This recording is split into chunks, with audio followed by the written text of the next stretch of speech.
So this is the session on choosing an enterprise encoder.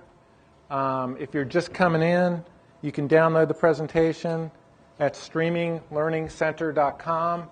It's the top link on the upper left-hand side. I'll send the presentation to the streaming media folks. It'll also be available for download there.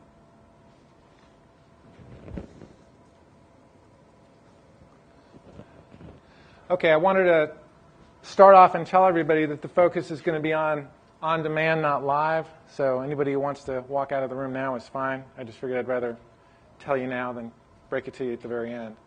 Want to start by covering the lay of the land. You know, I divide the enterprise encoder market into two camps. One is, high volume encoding tools.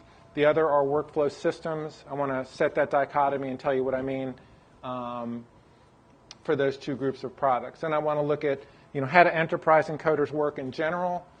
What are the checklist items you need to check first? Not a lot of enterprise encoders do a good job with closed captioning. If you need extensive closed captioning capabilities, that's one thing you should check first because a lot of them don't support it very extensively.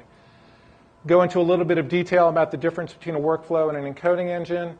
Talk a little bit about pricing and performance. I wanted to put performance towards the end so everybody stayed. And then other considerations to think about when you're choosing an enterprise encoding tool. So that's our agenda. Here's the lay of the land. Apologize for the tightness of this, but you can see this at any resolution you want if you download the handout. This is kind of what I was talking about from a dichotomy perspective. Here we have encoding engines. All these things do is encode files as quickly as you can send them. Okay, there's two types. There's hardware and software. Hardware, the unit I've worked with the most is the Elemental server. There's also Vantage Lightspeed, which is kind of a hybrid hardware and software. And there's a bunch of others. There's vBrick and Vivio, Viewcast, a bunch of hardware vendors. Basically, all they do is encode. They're very fast encoders. A bunch of software tools, Squeeze Server, Telestream Episode Engine, Telestream Vantage, Harmonic, Carbon Coder. And so this is the encoding engine. All they do is encode.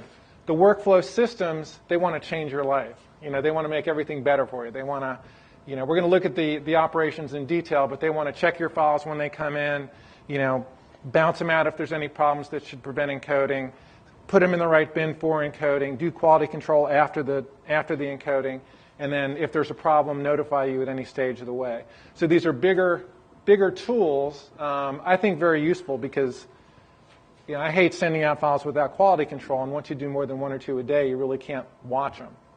Who here uses a quality control system right now? Yeah, I mean, the first time I did a job, I did a conversion job where I converted 4 DVDs that were about 180 minutes long to 4 encoding presets. So it was adaptive streaming. So it was like 18 hours of video, and I realized I can't watch all this video. And that's when I kind of fell in love with the whole quality control side. I think it's really, really essential. Anyway, this is, when I talk about a workflow system, I'm talking about these systems that kind of change your life. They have workflow control, they have encoding engines, and they have quality control aspects of it. The primary contenders in that category, Digital Rapids, Transcode Manager in the new Kayak system, the Harmonic workflow system. Harmonic used to be Rosette. I'm going to probably mess up and use those terms interchangeably. Their branding people will want to shoot me, and then Telestream Vantage is the big product offering from Telestream on the workflow side. Now they all tend to work the same, right? So whether you're a workflow system or a high volume encoding engine, you create presets, you define input sources, and then you trigger jobs by combining the two. So here's the people at Harmonic. So this is the Harmonic on-demand transcode engine. I'm running it remotely from, this server is located in Portland. So all I want to do if I want to create a new job to encode it is I click the new job button. Thanks. Okay, thanks. I browse for input.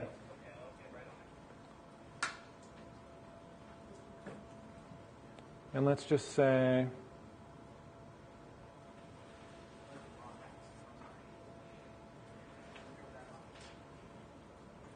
I browse for input. I choose a preset or any number of presets. Let's go with JN iPad. Here are the iPad presets. And then assuming, okay, I need to choose a destination.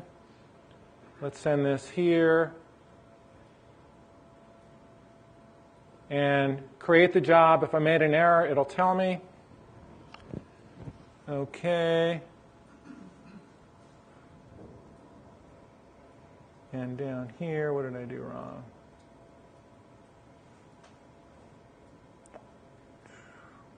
Okay, I chose a level that was too high, or I chose parameters that were too high for the level that I chose. Not quite sure when that happened, but okay. So all I did was I input a file, I chose a preset, I pressed the go button, and that's how they all work. Okay? Pretty simple stuff. So we're now encoding that file remotely at 110 frames per second. So the elemental encoder is a screaming fast hardware encoder. If you're working in the desktop side, this is a software-only program. This is Telestream Episode. The interface looks the same, whether it's Episode Engine, Episode Pro. I'm showing Episode Pro here. Sorry, it's a bit cramped. I choose my source file. I choose my encoder. I choose where I want to send the file. Send it to YouTube if I want. Let's put it same in source. And then see if I can find it in this cramped interface. Okay, I can't. Then I would choose, there's a button down here. Let's see if I can activate it up here. Submit workflow. And this is a demo version. So again, this is how I would operate Episode Engine if I was running it locally. All of these tools have APIs, typically a RESTful API, command line API, and other application programming interfaces. So you can run it from the API, you can run it from the watch folder, you can run it from command line interface, but they all work the same. You input a job, you choose a preset or presets, you choose the destination, and you pick the magic, and you push the magic go button. Okay, checklist items to flesh out early. Again, these are the items that can make or break whether a tool can work for you. And just by way of background, we decided to run this particular session on enterprise encoders back in the January timeframe. And I said, well, good, I'll just review all these products before then, and I'll be an expert in all these enterprise encoders. Well, the problem is it's a really big job, and a lot of the companies were preparing new versions for announcing at the show. So basically, I got through two products. I got through Episode Engine, and I got through Elemental Server. And there's a bunch of other products I've used in the past. I've used Rosette Carbon Coder. I've used Squeeze Server. I've used some of the hardware products. So this is a combination of what I know and what I've tested over the last 2 or 3 months, and what I've learned over 5 or 6 years of working with these tools. So I can tell you that Elemental Server does a wonderful job with closed captioning. They can convert to Flash, they can convert to Windows Media, they can send it to a QuickTime output file. On the other hand, Episode Engine, all they can do is input an MPEG-2 file, the VBI information from an MPEG-2 file, and then send that out to a transport stream. They can't convert it for Flash, they can't convert it for Windows Media. So if you need that functionality, you're not going to get it from Episode Engine. You can get it from Elemental Server, but you need to check your product early because a lot of them just don't handle it that well. The other checklist points will be, can it input from your relevant capture devices, whether that's a camera or or some kind of capture board. Elemental basically said, we want to be the fastest H.264 encoder available. So they basically really zeroed in on that target, and I think it was a great strategy, but they're slowly filling in the format support on the input and output side. So if you're using an exotic camera format that you want to input directly into the encoding tool, it may be that it doesn't support it. So that's one of the things you want to check first. Elemental also doesn't support VP6. How many people still use VP6? Okay, that's not a big negative. And then you want to look at adaptive streaming support.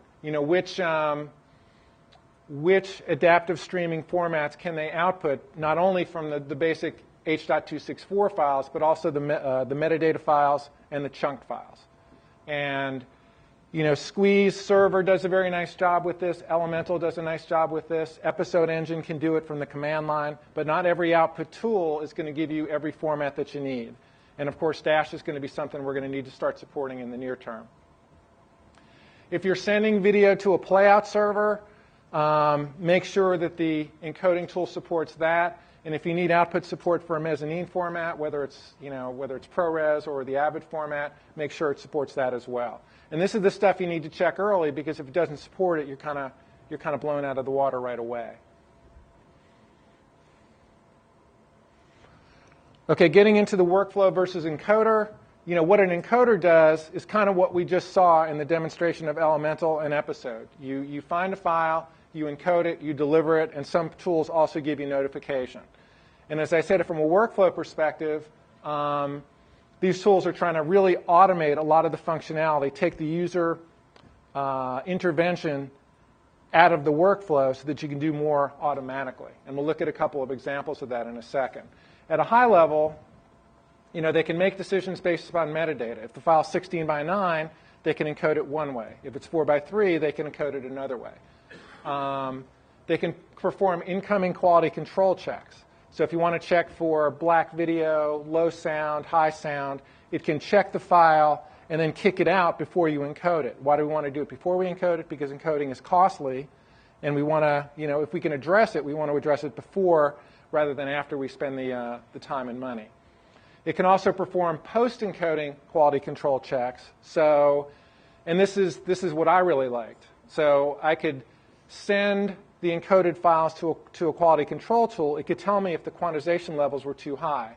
It could tell me if SSIM or PSNR values were too low. And it can do it automatically. So it can send, it can encode the file, test it after encoding, send me an email and say, hey man, this file, the quality isn't good, you should check it. And it can even show me the frames it's worried about. And then there's something called a self-healing workflow. I think this is a term you're going to hear a lot about in the next few months. And a self-healing workflow basically allows you to, if the file doesn't meet the quality control check, you can say encode at a different preset at a higher data rate and see if that fixes it. So you encode your files at very aggressive data rates to get the best possible quality at data rate, keep your bandwidth costs down. But if the quality isn't sufficient, you can encode at a higher data rate and get better quality. So, from a diagram perspective, this is Harmonic Pro Media, and what you see is you've got, here's the workflow system controller, and it's controlling encoding instances here. It's encoding the quality control here and the quality control here. So it's retrieving the file, incoming quality control, encoding the file, outgoing quality control, and then it's sent out to the playout server. And all that happens automatically. If anything fails any step of the way, it kicks the file out and sends you notification. What does that look like from a programming perspective? So this is Rosette, should be Harmonic. Here is defining a workflow task in the workflow system. And I apologize for it being so small, but again, you can download this and you can see it at any size you want. So what I'm doing here is this is a workflow. Once I create this, I can assign it to a watch folder. I can trigger it for a specific file in the user interface, but there's no retrieve file task here. That's kind of a separate function in the workflow system. So what I'm doing here is I'm doing a quality control check on the input side. So this is this QC function, deinterlacing and interpolating the file once, because I'm encoding a lot of files with that, and I just want to do that once rather than every time.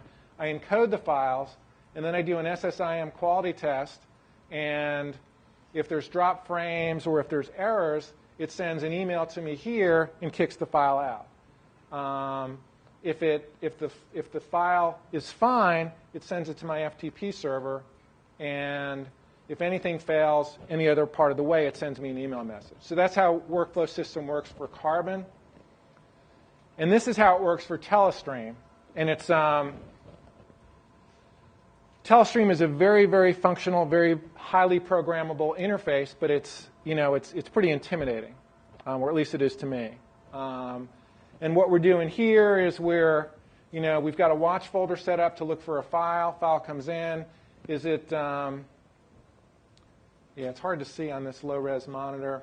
I think we're checking for 4:3 or 16:9. We're checking for letterboxing and curtains, and then we're sending it to a different encoding tool based upon the information that we get from the file interrogation. Then we do a quality control check, and then we send the file out. So, pretty functional system. I think it's pretty challenging to use. This is next up on my review. So I looked at Vantage in the context of how to implement quality control, I guess, last fall. And now I'm going to look at it from an encoding and workflow perspective probably in the next month or so. So what do we like about workflow systems? You can tune your workflow to a much greater degree. You get branching. 16:9 goes here, 4:3 goes here. You get quality control and the self-healing workflow we talked about in a second. Now you can use quality control systems via watch folders with any encoding tool. It doesn't have to be a workflow system to use quality control. However, typically if you use quality control via watch folder, you get separate reporting, and the integration within the system is not as integrated. So I like the workflow systems because you get one report for everything as opposed to having to go to two different systems to get the reports you want. The negatives are cost. So the workflow software is extra. Right? If all you're looking for is an encoding engine, you can get the Harmonic software for $6,000. If you want the workflow software, you need a $20K workflow program, and that includes Microsoft SQL Server Enterprise, and then you have to pay on an encoder basis, and then you have to pay for quality control. And we'll look at exact pricing in that in a second. Vantage is $8,500 in addition to the encoder costs, in addition to the quality control costs. So things get pricey pretty quickly. And then the complexity. I mean, particularly Vantage, I think, is pretty challenging to use. I think it's more functional than Rosetta is right now, but I also think it's pretty challenging. Okay, so I went out to 5 or 6 vendors last week, and I said, I'm trying to present pricing. And what I looked at from a pricing perspective, and we're going to look at two components. We're going to look at a top and a bottom. On top, I've got the cost for the encoding module, the quality control module, and then the workflow module. And then on the bottom, I said, forget quality control. If I want to set up a 5-unit server farm, what's it going to cost me? Okay? And then, what's it going to cost me if I want no single point of failure? Okay? Because, if I'm a server farm, I've got one, management server and a bunch of encoding engines. If that server goes down, I'm lost. So how much would it cost to get that level of redundancy? Now, this was an iterative process, and I think I got it right, but I'm going to go back with the final chart, check it with the vendors, and then make sure it's correct, and then repost it in the next day or so. So let me show you the preliminary numbers, and then we can, you can check back on my website and see if I was correct. Now, when I sent the numbers to Elemental, I showed software-only cost for all the software-only tools, and then I showed the Elemental cost, which includes like $26,000 for this custom box that they put together. And the Elemental president said, hey, dude, you're forgetting that each encoding station that you buy for the server farm is going to cost you around $8,000. And that's precisely correct. So I'm glad he spoke out. Again, let me see if I can get this screen a little bit bigger. Okay, so here are the numbers, and again, I apologize for it being so small. This is Digital Rapid's Transcode Manager. Encoding engine is $6,500. Server farm controller is $10,000. You need encoder licenses for each one. So the total cost of the encoding farm, assuming 6 computers, was $90,500. If you wanted total redundancy, no single point of failure, it was $96,000. Okay? For the Elemental server, we're going to see statistics that show that the Elemental server is the fastest encoder that I've tested by a significant margin. So their point was, I know you want a 5-unit encoding farm, but if you buy the Elemental server, you won't need 5 units to get the same throughput as the other systems. So sounded like a pretty decent argument. They hadn't seen the results from this system here, which are very competitive, but you probably will need fewer servers. So I used the number 3 here, and it's a peer-to-peer system, so there is no extra cost for no single point of failure. Harmonic has 2 systems. One is the new Express system. One is the traditional Carbon system. That came out to $97,000 with the computers, $125,000 if you wanted no single point of failure. And this had redundancy built in, so it was $92,000 for no single point of failure. And then we move into the more encoding engine category. So this is Squeeze Server. There's no other components. Basically, it gives you cluster operation from the start, peer-to-peer, redundancies built in. So if you want 5 of them, it costs $25,000. If you throw the hardware in, that's $65,000 total, and $65,000 because there's no extra cost for no single point of failure. Episode engine's kind of the same thing. It's a $4,000 encoding engine only. 5 times this is this. Add the hardware, so you're at about $60,000 for encoding only server farm operation. And then Vantage Transcode. This is a new offering from Telestream. They're selling a hardware system. So Telestream is going from Vantage to a software-only solution to a custom hardware solution that's got GPU encoding. I got the pricing, but I didn't get the test results because I think they announced the product at NAB, and it's not quite ready for testing. But if you wanted no single point of failure, it's $177,000. I'm sorry. No redundancy is $177,000. No single point of failure was $193,000. So again, I think these prices are right. They're from the vendors themselves, but I'm going to recheck. There was a lot of iteration, and I want to recheck with them before I call these final, but check my website in the next couple of days.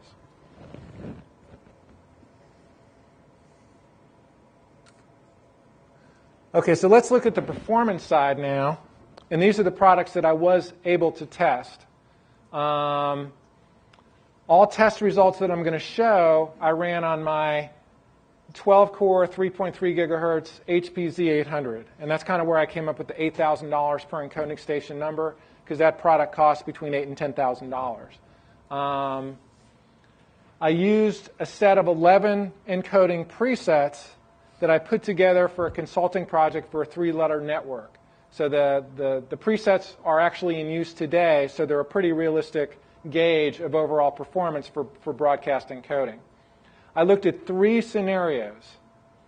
I looked at a single file encode for a 5-minute 1080p file, a one-to-many encode where we had a 52-minute file encoded to all 11 presets, and then I looked at many-to-many. So I threw 24 DV files to all 11 presets, basically just trying to create some different scenarios that might be applicable to different users and see how the tools handled it.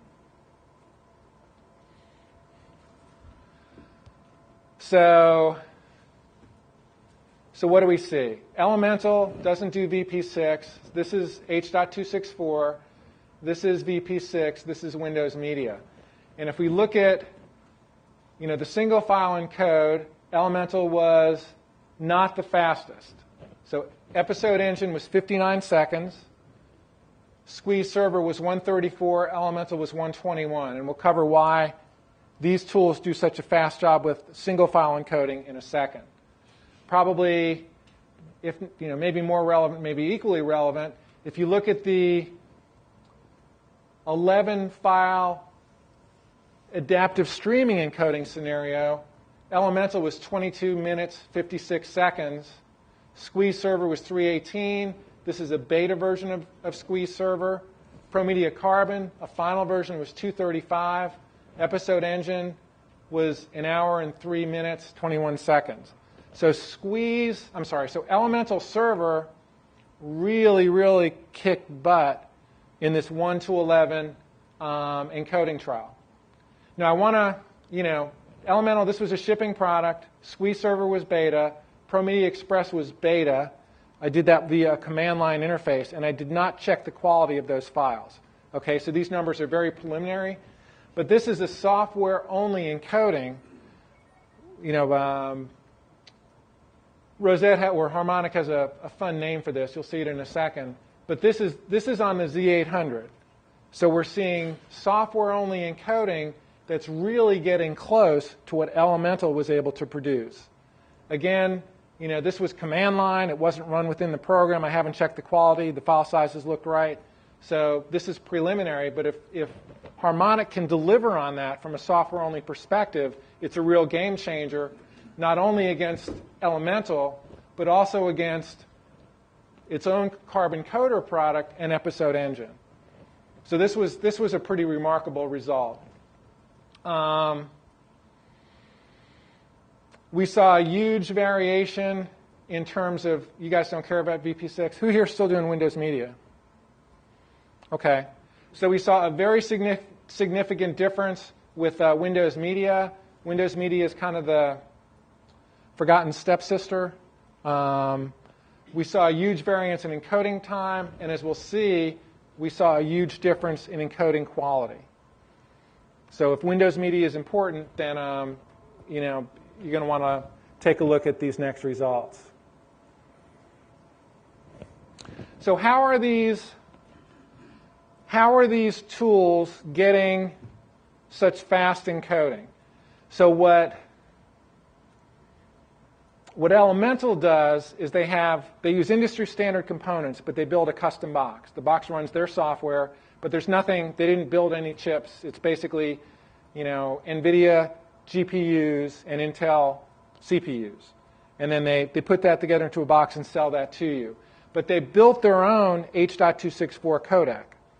Okay, and they really fine-tuned the codec for GPU acceleration.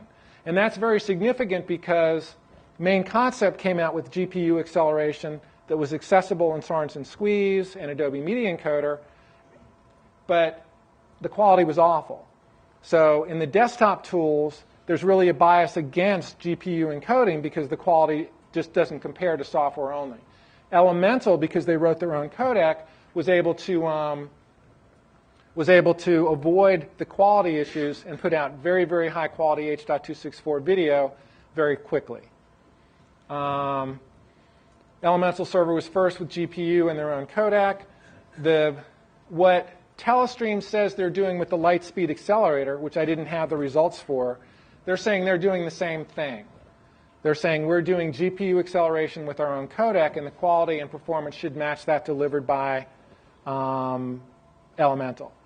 Whether or not they'll get there, they didn't produce the results that I want. They didn't produce the results I needed for this presentation. Telestream's a credible company. I'm sure they'll get there. But they're trying an approach that's very, very similar to Elemental, and they're the first company to really do that. When I say similar, I think it's their own codec, and it's a custom box. You're paying $26,000 for the Elemental server. You're paying $26,000 for the Vantage high-speed converter. You're paying $26,000 for the Elemental server. So Telestream is the first company that's really going after what Elemental has tried to do or has done, because they have done it. But I don't have any results to show you either quality-wise or performance-wise. So here's the cool name for the technology that delivered this 3610 for all 11 files on my Z800. So this is not hardware accelerated. This is on the Z800. And Harmonic calls it the microgrid parallel computing technology.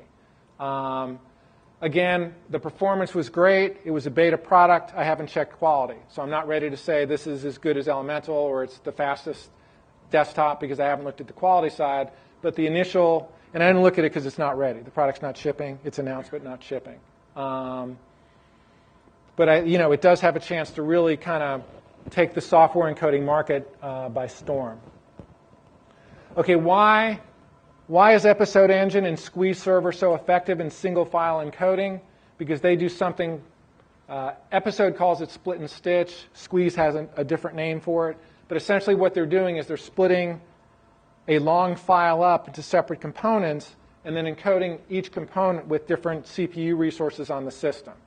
So if you do split and stitch, you really can accelerate single file encoding, which is why Episode Engine was 59 seconds, Squeeze Server was 134, and Pro Media Carbon, which otherwise is generally pretty fast, was 3 minutes and 24 seconds. Okay? So if you care about single file encoding speed, this is something to look for. And again, we talked about GPU acceleration a few minutes ago. Elemental has their own codec, which produces good quality and fast encoding. The harmonic performance is impressive, but I haven't looked at the quality side yet. If you're interested in fine-tuning your H.264 encoding parameters, you're going to see a very different offering depending upon the different products. So here's what Squeeze does. And Squeeze operation, to use Squeeze, you create your presets in Sorenson Squeeze. I'll talk about that in a minute, but obviously if you're used to Sorenson Squeeze, you know the presets. There's no learning curve if you're moving from Squeeze to Squeeze Server.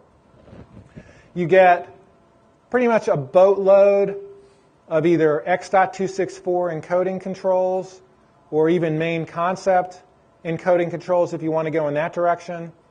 Very, very fine-grained encoding parameters if you need that level of fine-tuning.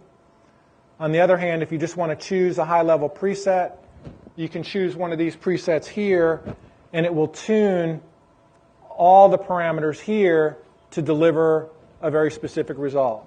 So Squeeze is I really like Squeeze because it gives you X.264 and the main concept codec, and particularly because they've made X.264 very accessible because I just use the presets. I do very little fine tuning because there's just too much. I mean, this is just a crazy amount of controls. Some people really need it, but I think 99% of the users can go with the preset, save a lot of time, and get a really good result. The Elemental approach, which I think is, Elemental basically says, we're going to make a lot of H.264 related decisions for you. We're going to give you the critical controls you need to adjust, like the profile, like the level, like entropy encoding and slices. But that's it.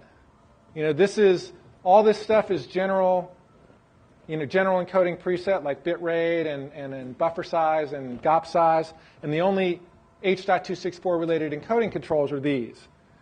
But most users don't care about controls, they care about quality. And we're going to look at quality in a second. I just wanted to show you that there is a big variance in the amount of control you get over the specific H.264 encoding parameters. And what I found looking at 5 or 6 different tools is that H.264 is roughly equivalent. Okay, I don't see anybody with a magic bullet or any kind of ability to produce vastly better quality than everybody else. I mean, if you sit down and you look at files side by side, you can see minor differences, but there's nothing that anybody would notice in the field. And I've encoded at very, very aggressive H.264 encoding parameters. I will say that 2 years ago, main concept was kind of the best H.264 codec out there. They have really fallen back to X.264 and to proprietary codecs that are produced by companies like Rosette and Elemental.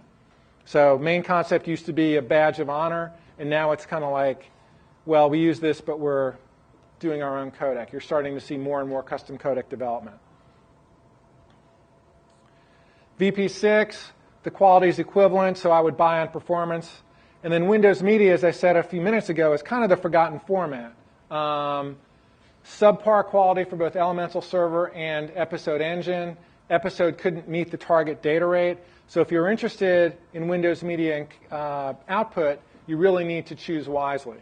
And this is the kind of difference that I'm talking about. So this is Pro Media Carbon, the Rosette tool, and this is Elemental at the same encoding parameters. So we're talking a very dramatic difference in overall quality. You're going to have to test that if Windows Media is still important to you. And let me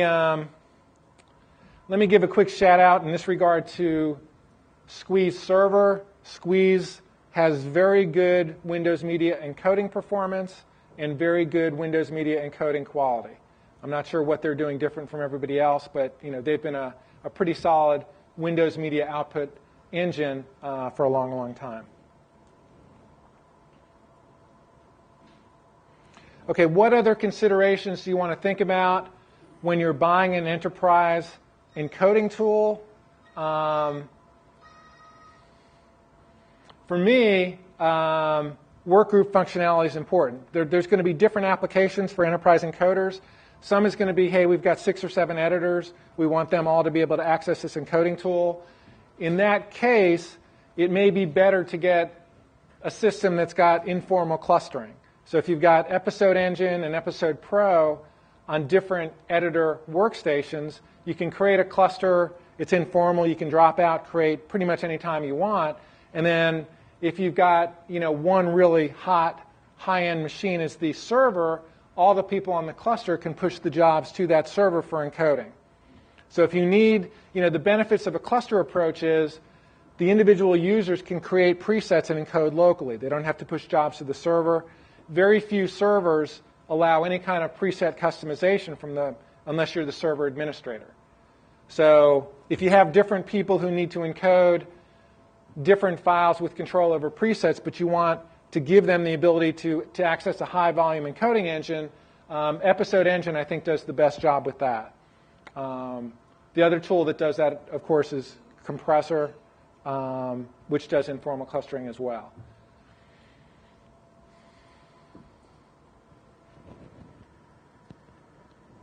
What Squeeze has done is from Squeeze Desktop, as I talked about before, you create your presets in Squeeze, you upload those to the server. That's how you get presets to the server. You can also publish jobs from Squeeze Desktop to the server. So if you've got a tiny encoding station, a Core 2 Duo-based encoding station, you want to push jobs to the server, you can do that from Squeeze. Or if you need to encode locally, create your own presets, you can do that as well. So it's not, you don't have the informal clustering that you get with Episode, but you can push jobs from a single editor to the high-volume server. If you don't have either this or the informal clustering that you get with Episode, the only way workgroup members can access the server is through watch folders. Okay, so they can't create presets. They typically have very little control over operation. So that works well in some applications. Clustering works well in some other applications. Apparently forgot to save before I finish this slide. Interfacing with the system. Most of the systems have a RESTful API. Some have command line interfaces, if that's important to you. All of them offer some kind of user interface so you can encode directly. And one of the more interesting components of some systems, like Squeeze Server, is a plug-in capability.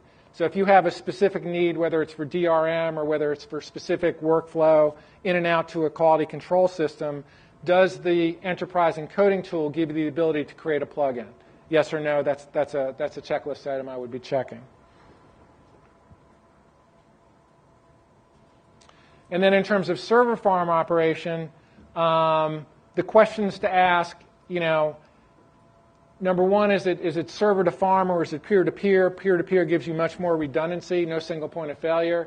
But that's a question I think a lot of people need to ask up front. And we kind of covered that in the pricing. And then you also want to ask about the intelligence in the job distribution. So Episode Engine can distribute jobs within a cluster multiple ways. It can do round robin, which basically says, okay, this is job number 3. We'll send it to server number 3, job number 4, and basically sends jobs, irrespective of how powerful the computer is or irrespective of what it's currently doing. You can do hardware balanced distribution, which sends bigger jobs to more powerful nodes. And then you can do load balance, which checks the hardware capabilities, but also considers the number of jobs in the queue for that node. So long story short, if you're looking at a system, ask how they distribute the files. You definitely want something that takes into consideration both the current load on the system and how many jobs are queued up on the system.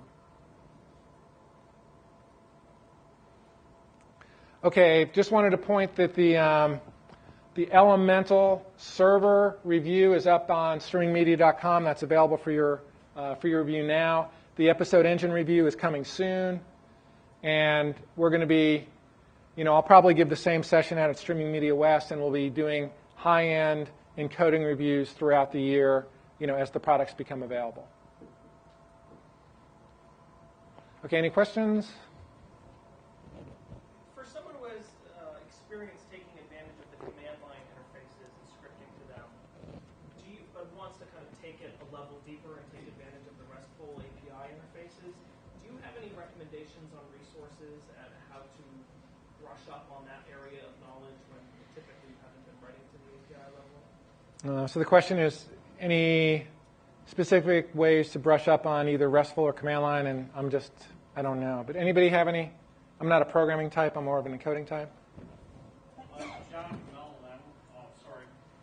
We have our customers sometimes run Wireshark, and they use our GUI, and they can capture and actually see the XML coming and going. And then you can just suck that in, put your RESTful parameters in, and you can get up to speed really fast. If another vendor is using a GUI that uses their own RESTful interface, you can capture that and do the same thing with the other vendors. Okay, that product was Wireshark? Yeah, it's a network capture. Okay. Network monitor or any of the capture, just like capture 480, and it'll actually capture the commands coming and going, and you can actually see the commands that the GUI builds in XML and capture those XML blocks. Okay, so I'm just trying to repeat so this gets on the video. But so Wireshark is a way to visualize the commands coming to and from the tool, and that's a helpful tool for monitoring that. Any other questions? How would you compare some of these standalone systems to what comes out of the box with a service like Ryko or Yala, Kaltura, or something like that? So how do I compare these systems to what you get from essentially cloud encoding systems like Uyala and Kaltura? I think some of these are available in the cloud. I know Squeeze is, Elemental is. And if they're not now, they will be soon. So those are virtualized instances in the cloud. The big knock against cloud computing right now is just upload time. So I think if you're dealing with ProRes source from your editors or even MPEG-2 based source, the upload time, unless you've got a really high speed link, is just very daunting, particularly in a day-to-day workflow environment where the show finish, you got to get it online as quickly as possible. But I think those guys. The Kalturas, the Uyalas, they encode millions of files. They know what they're doing. So I would think it's pretty competent. I just think the upload is really the biggest bar for getting excited about that. Any other questions? Sorry, just ask another. If you're an enterprise and you're dealing with many, many files, is there any way to benchmark how many actual boxes you're going to need to buy other than running in-house tests as kind of a microcosm of what your actual deployment environment will be? And do any of these guys have even baseline specifications on if you go to this many formats, this bit rate, one of our boxes will churn out this many files in this many minutes? I mean, it seems like you kind of have to set up your own microcosm test bed. I'm just wondering if there's any way around that. Okay, so the question is there any easy way to estimate how many nodes or how many encoding stations you'll need to encode to a certain volume? Not that I've seen. Do you guys have anything? Or yeah, anybody know of anything? I guess that keeps encoding geeks in business. Well, at least until the system's installed and running. Any other questions? Okay, well, I'm done. Thanks for your attention.